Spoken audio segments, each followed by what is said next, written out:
This problem is something that is rarely talked about but can reduce your quality of life. But with this 15-minute pelvic floor workout, we are going to stop the leaking and possibly reduce any pain or discomfort that you might have dismissed as normal. So let's do this.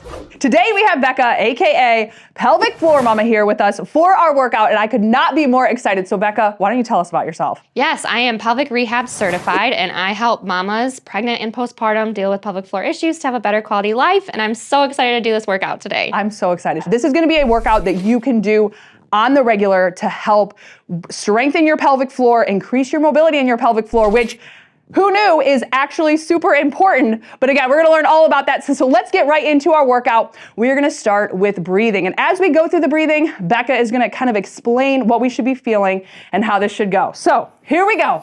Let's breathe. All right, so as you inhale, I want you to allow your belly to fully expand. And as you exhale, your belly should gently come down. So you want to fill your belly and try to breathe down into your pelvis. It's really important to allow full expansion of our abdomen and our pelvic floor so we can reduce tension and tightness. This is great just to encourage relaxation, labor preparation. If you're having cramping, any of those types of things, this is a great thing that you can stop and do throughout your day. Breathing in, allowing your belly to expand. Breathing out and coming down. We're gonna use our breathing throughout each exercise, so that's why we're starting with breathing first, so that way you can feel comfortable, and then we'll add in some exercises. That's perfect. And I should also mention that this is so great if you are pregnant, postpartum, or not either of those things. Let's do final breath here. And then let's get into our first exercise. So again, remember your breathing technique because we're gonna use that throughout. First exercise we're gonna go into is a squat. Again, I'm gonna use my 15-pound dumbbells and Becca is gonna do this body weight. So getting into position for your squat, we'll go in 5 seconds. Make sure that chest is up, weight is in your heels, and let's take it down. So with our tempo, just a nice moderate tempo, not forgetting to breathe. And while we're doing a squat, we're gonna have Becca explain to us what we should be feeling in our pelvic floor, because newsflash, it's not a Kegel. I refrain from using the words Kegel around here. So we're going to do a pelvic floor contraction, and you're going to engage your core as you're standing up. So as you engage your pelvic floor, it's almost like you're picking up a marble with your pelvic floor. So everything comes around this marble and you're standing up, keeping it in there nice and tight. Nothing else should be engaging. Don't be squeezing your legs together, not squeezing your glutes. Breathing out, engaging your core, and don't forget that marble when you stand on it. That's gonna be our reminder throughout is the marble. Now every time I'm thinking, marble. So right now, just focusing on that pelvic floor, squeezing that pelvic floor as you come up. Last 3, 2, and 1. 20 seconds. Next, we're gonna go into a Romanian deadlift. So again, we're doing all sorts of functional training today in this strength session. One thing we always do, bend down, pick up. Pelvic floor comes into play here. 5 seconds out, shoulders rolled down and back. Again, good posture. And let's do it, 60 seconds on. Ooh, I'm losing my balance. I always do that, especially now as my belly is growing. Trying to keep the weight in through my heels and I'm falling over. As you're standing up, make sure you're breathing out and you're engaging your core to help support you. And again, this is important if you're picking up laundry baskets, the grocery off the floor, the toys, whatever it may be to help support your back, your hips, your pelvic floor. This can reduce leaking, prolapse, etc. So important because, I mean, for real, we do not talk about that. I feel like enough, or it's joked about, and it shouldn't even be a thing. No. We can do this and help prevent that or even fix it. And with the marble, we're still thinking about the marble. This is a little bit of a different position to think about that in, at least for me. Yes, because when you're doing the Romanian deadlifts, you really want to feel it in your glute. Yes, yeah. Last 3, 2, and 1. All right, kickstand, Romanian deadlift now. So for that, I'm gonna use just one dumbbell, kickstand position. So one leg back, most of that weight here on that forward leg, just a bit of weight here on this back. Let's get that posture and let's take it down for 60.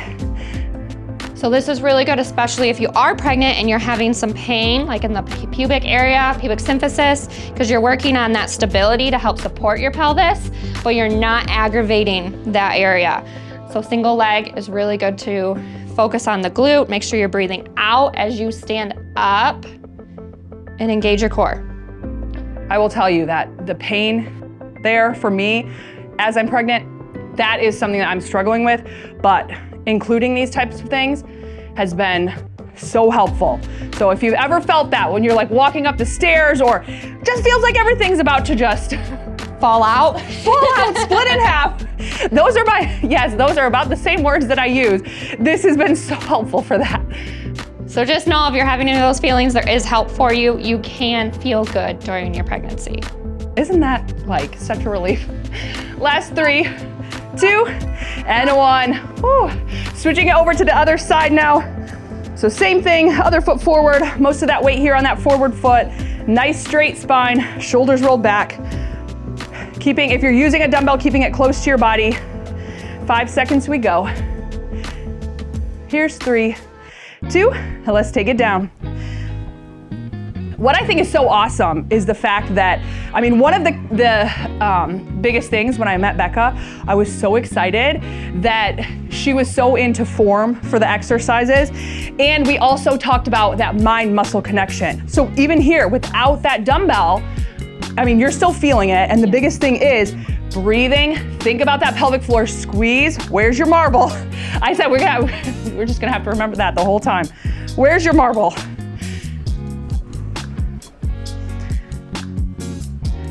And again, these exercises not only helping us during our training here, but out in life.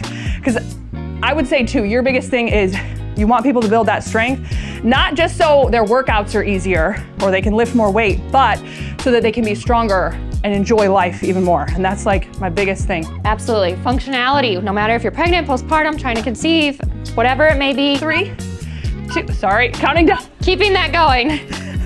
And there we go, 20 seconds to rest. All right, this is our last strength exercise. This is actually gonna be an upper body exercise, the shoulder press. Again, something super functional. Think about putting those plates away in the cupboard or the groceries. Yeah. All right, so bringing it up, shoulder press, soft knees, and here we go. So again, without those dumbbells, really think about squeezing your shoulders. So as you are pressing up, you wanna make sure you're breathing out and engaging your core, because the pressure within your abdomen and your pelvic puts more pressure on your pelvic floor. So as you breathe out and you engage your core and your pelvic floor, you're really helping to support, and this can limit pelvic floor dysfunction that may arise in many different ways. It could look at pain, it could be incontinence, it could be leaking, coughing, sneezing. Some people don't think that that is a pelvic floor issue. It's just part of being a woman, and that is not true. So really important to have good mechanics. Definitely different doing these without weight. Without weights. But I still really feel that core engaging too. My arms are. Exactly, thinking about those muscles. And again, we don't think about our pelvic floor when we're doing a shoulder press or anything overhead. So last 3, 2, 1, good. 20 seconds here, and we're gonna get into our mobility. So done with the weights, we're actually gonna be on the mat for all of this. So let's meet down on the mat for our first exercise, for our first mobility, which is gonna be a piriformis stretch. So with that, taking one leg out forward, other leg out nice and long. Breathing here, we'll get comfortable, and then we're gonna hold our stretches for about 60 seconds, and then we'll switch and move on. So a lot of times when you think pelvic floor, you think Kegels or strengthening, and that's the problem. But so often tightness within our pelvic floor or the muscles surrounding our pelvic floor is actually creating more of that dysfunction, because a tight muscle does not necessarily mean a strong muscle. So we need to relax or do some mobility to help support our body and our pelvic floor, just to feel good and to limit some of those things that we may be experiencing. That's why, you know, if you know me, stretching is the dessert. That's why it is so important. Because again, even if the muscles around that area are tight, that can lead to pain. Because if you have a tight pelvic floor, that can lead to back and hip pain, things that you would not expect to be the cause. It could even be a reason for leaking. Okay. Could be a reason for leaking as well. It's new to me, so there you go. If you're having a hard time getting down on the ground, you can always do this at something that's a little higher up, like the edge of a couch or a chair, a bed, and then that way you don't feel like you have to get on the ground. You can still get a really good stretch through your piriformis. Good, and let's switch it over to the other side. And let's talk about that little piriformis, because that little muscle can cause It's a little booger, yeah. It's a little booger, that's for sure. Real pain in the butt. Real pain in the butt, exactly. So the piriformis is a very small muscle, in your glutes, and when it gets tight, just being so small, it can still cause a ton of issues. So this is all around just a good stretch to add in. Yeah, and the piriformis is one of those, and a lot of these muscles are they're called external rotators, which we use all the time. So a lot of times we're super tight in this area, and they make up the wall of our pelvic floor. And so if those are tight, they can cause pulling on our pelvic floor and create tension within the pelvic floor. And that's where you can get pain with intercourse, pain with low back, hip, pelvic, pubic, however you want to explain it, and then the incontinence as well. Yeah, all the things. Sciatic, a lot of times, comes from the piriformis. So if you can relax the piriformis, you can kind of release some of that sciatic pain. That is, so helpful. So this is a little gold nugget stretch over here. This is one of my favorites. Yeah, same. And let's bring it up. We're gonna switch it up now. Another one that I love doing this one. We're gonna do adductor rocks. So we're gonna take one leg out. Should we start on, there we go. We'll start on this side. So one leg out, on our knees, shoulders, elbows, wrists in line, and we're just gonna rock it back for 60 seconds. So we're gonna drive our bum back. You should really feel a stretch through the inside of your thigh, all those muscles that attach to that inner pelvic area. Sometimes when these are tight, they're pulling on our pelvis and they're creating more of that discomfort, especially with that pregnancy pubic pain. Oh my word. So releasing some of that tension in there can really relieve some of that pain that you're having. And when we hold it back, about how long do you, just for a I few normally seconds? just do a couple seconds and just really focus more on that rocking. And the 'Cause rocking. sometimes the back is too intense for some people. Yeah. Especially if they are dealing with that pubic symphysis pain. So they might not even be able to go back as far either. So just be nice and gentle if you are having that pain, because you don't want to aggravate it more. Right. And breathing. Yep, Just breathing out as exhale. you're going back. Allow everything to kind of relax down. Are we still thinking about our marble during the mobility? No, we are okay. not. Just want to check We on are our not. marble. Set that off to the side for a minute. Dropped our marble and we don't want it back yet. Not now for mobility. Okay. We're gonna switch sides now. Other side. So taking that leg out. This one is also so good. All right. So let's bring it back. Don't forget to breathe. Yep, breathing out as you're coming back. Try to find your happy place. Sometimes it's so easy just to skip through mobility and stretching. I am 100% guilty of doing that, but it's so important. It is. Sometimes it's more important if we're having tightness and tension, if we're someone who holds a lot of stress in our bodies, just to kind of keep everything moving the way we want it to move. Yeah, I've found that for sure. I know now that stretching has kind of become one of my things, if I miss it for some reason, it's instant. I'm like, oh shoot, I'm gonna regret that in the morning. Absolutely. And it also helps to reduce your risk of injury, which is a whole nother side note. In order to be strong, you have to be flexible. Yeah. You have to have both. You can do strength training all day long, but if your muscles don't have that flexibility, Exactly. you're not gonna be as strong as you wanna be. It's like the whole chain needs to. It's a big circle. Yep. Almost there. Last one here, press it back. Now another one, we're gonna do hip internal rotation. So just on all fours here. Don't want your knees too close together, but just about shoulder width or even a little bit, or just about shoulder width. Just underneath your shoulders or your hips. Hips, yeah. Underneath your hips. That makes more sense. And then you're pulling your heels or your feet kind of out to the side a little bit. And you can come back. If you want more of a stretch, you can pull them out to the side and kind of lean back into it. Nice and gentle. We just talked about how much those external rotators, like piriformis and things like that, are working. By doing the hip internal rotation, it kind of turns those muscles that are always tight off, and it creates more of that mobility through your pelvis, reducing tension. And also, this will be a great labor prep tool. Yes, yeah. This opens the bottom of your pelvis, so it's like that end stage when you're ready to push babies down further, and it creates more room and can reduce like tearing and push time and things like that when it comes to time to pregnancy. But it's also great for people who are never had babies or have had babies 20 years ago. Yes. It's always something I add in. It's great. Your pelvic floor is there for your whole life. So whether you are pregnant or not, it's something that's so important just to your overall quality of life.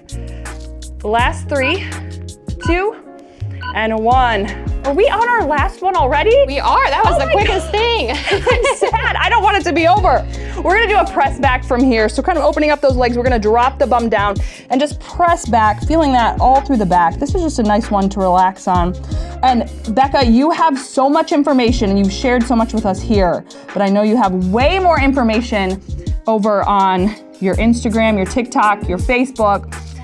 So make sure to check Pelvic Floor Mama out because, I mean, yeah, come find me, come ask me questions. If you're pregnant, I have a course for you that deals with pregnancy pain and all you need to know about pregnancy in general. It's really amazing. And then I offer one-on-one support as well. And then I really like this stretch because this is what can actually relax your pelvic floor and allow to just reduce that tension. And so this is a really good one to end on, especially after doing some movement. And then just practicing that breathing as you inhale, allow your belly to expand. As you exhale, belly should come back in and really focus on getting into that stretch. Ooh. Well, that was so enjoyable. Again, this is some strength and mobility that you can do on the regular. And how long would you say if you do this a few times a week until you start to feel? Some people, after just doing one time, they can feel a difference. And then if you keep going, it just depends on how often you're doing it and what you're dealing with. But it could be quick or it could be a couple weeks. Good, but it's something to maintain that overall pelvic floor health and just help with all the issues that might go along with that when it starts to become weak. So we want to thank you so much again for joining us for this. We will see you for the next workout, and Becca will see you over at Pelvic Floor Mama. So thank you for being here. We love ya.